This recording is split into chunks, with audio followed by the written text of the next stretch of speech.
Presidente, primeiro cumprimentar Vossa Excelência, né, deputado Áureo, cumprimentar o ministro general Augusto Heleno, cumprimentar os demais colegas e o povo brasileiro que acompanha mais esta sessão aqui da comissão.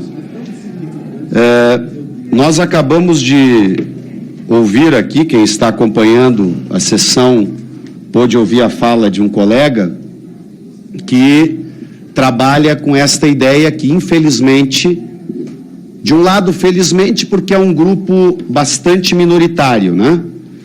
De outro, infelizmente, porque é um grupo que procura trazer para o debate do país a ideia de que alguns seriam os condutores da vontade do povo brasileiro. Inclusive, passa a noção, quando se ouve o colega que usou a palavra, de que ele seria o árbitro da democracia e ele seria o árbitro da Constituição. E é assim que nascem tentativas de implantação de regimes autoritários que levam os países à anarquia, porque quando alguns se dão ao direito de desrespeitar, seja a Constituição, seja o processo democrático, esta é a porta da anarquia. E na anarquia todos perdem. O desemprego cresce, os salários diminuem, a crise de vida real das pessoas se acentua. Eu tenho uma leitura, expresso aqui ela democraticamente no ambiente onde as diferentes opiniões devem ser debatidas. O governo Bolsonaro entrará para a história, na minha avaliação, como um dos piores governos da história do país. Porque ele promoveu muita anarquia, muita divergência estéril no país, e ele alimentou, através de um processo que é cada vez mais estudado no mundo inteiro, não só no Brasil, deputado Áureo, que é o chamado processo da guerra cultural, onde se tentam construir realidades paralelas com base num conjunto de mentiras, alguns chamam isso de fake news, que é o gabinete do ódio que ele estruturou.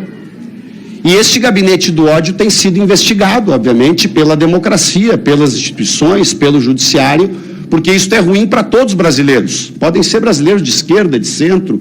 Aliás, quero dizer ao colega que eu sempre defenderei o direito de que ele expresse suas opiniões. Jamais defenderei um processo autoritário no país que diga alguém de extrema direita, como o colega que me antecedeu, não deve ter lugar no Brasil que eu ajudo a construir.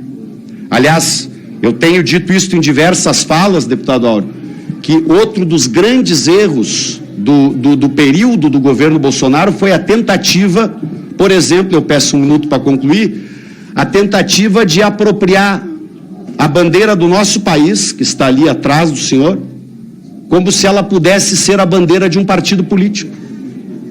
A bandeira brasileira sempre será de todos os brasileiros. Os de esquerda, os de direita, os de centro, os católicos, os evangélicos, aqueles que têm uma religião de matriz africana. Então, quando se tenta, né, dizer que há um Deus que poderia virar cabo eleitoral, é uma das grandes sequelas do bolsonarismo. Porque Deus é de todos nós, cada um com a sua fé. Deus não é bolsonarista. A arrogância é tanta, talvez a próprio desequilíbrio, né, de opinião é tanto, que chegam a este ponto, de tentar no próprio slogan, né, que trabalha a mitificação de uma pessoa que está encerrando, felizmente, o seu mandato agora, dia 31 de dezembro, né, trabalham a ideia de que Deus poderia ter um partido político, que Deus poderia ter uma escolha de governo. Não, isso é desrespeitar, inclusive, especialmente a fé do nosso povo. E o símbolo nacional é a mesma coisa.